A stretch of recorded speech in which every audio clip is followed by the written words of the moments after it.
በዚህ ሰዓት በ2026 ማለት ነው ከ50,000 እስከ 90,000 የሚሆኑ የኤአይ ቱሎች ክሬት ተደርጓል። እነዚህን ሁላ ቱሎች ደግሞ መማር ስለማንችል እኛ ማድረግ ለምንፈልገው ወይም ደግሞ ማድረግ ላሰብነው ነገር ምን አይነት ኤአይ ነው የሚጠቅመን ብሎ መጠየቁ ነው የሚያዋጣው። ስለዚህ ማድረግ የምትፈልጉት ነገር ምንድን ነው? በኤአይ ቢዝነስ ነው መስራት የምትፈልጉት ወይስ ደግሞ ሪሰርች ነው ወይም ደግሞ ቪዲዮ ክሪኤሽን ነው? የተለያየ ነገር አለ። አፕሊኬሽን ነው፣ ኮዲንግ ነው። ለሁሉም ስፔሲፊክ የሆነ ስትሮንግ የሆኑ የኤአይ ቱሎች አሉ። ሁሉም ሰው ደግሞ ይህንን እንደ ብፌ በአንዴ ሰብስቦ መማር አይችልም። ኢትስ ኢምፖሲብል። ስለዚህ እዚህ ሰዓት የእናንተ ጊዜና ኢማጂኔሽን ብቻ ነው የሚያስፈልገው። ምንም ነገር ወደ ሪያሊቲ ማምጣት ይቻላል በኤአይ ታግዞ ማለት ነው።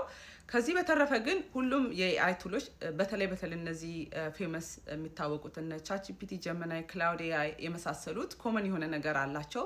ማለት ለዴሊ ዩዛችን መጠቀም እንችላለን። ሌላ አድቫንስድ ለማድረግ ከፈለጋችሁ ወይም ደግሞ ብሬንስቶርም ለማድረግ ከፈለጋችሁ ፕሮምፕት ኢንጂነሪንግ ማስተር ማድረግ አስፈላጊ ነው ብዬ አስባለሁ። ምክንያቱም ኤአይ እንደ ጠየቃችሁት ነው መልስ የሚሰጣችሁ። ስማርት ጥያቄ ከጠየቃችሁት ስማርት መልስ ይሰጣችኋል። ጀነራል ጥያቄ ከጠየቃችሁት ጀነራል መልስ ይሰጣችኋል ማለት ነው። ፍሪ ፕሮምፕት ማግኘት የምትፈልጉ ከሆነ ዌብሳይት ላይ በነፃ አድርጌላችኋለሁ፣ ዳውንሎድ ማድረግ ትችላላችሁ። ከዚህ በተረፈ አዲስ የሆናችሁ ሰዎች ሜክ ሹር ፎሎ ዲስ ፔጅ። በዚህ ፔጅ ላይ ከቤት ውስጥ ሆነን መስራት የምንችላቸው ነገሮች፣ የተለያዩ ቴክኖሎጂ የኤአይ ቱሎች ሼር አደርጋለሁኝ። አንድ ስቴፕ ወደፊት የሚያስኬዱን ነገሮች በየጊዜው እለቃለሁኝ። ለሌሎችም ሼር ማድረግ እንዳትረሱ ማለት ነው።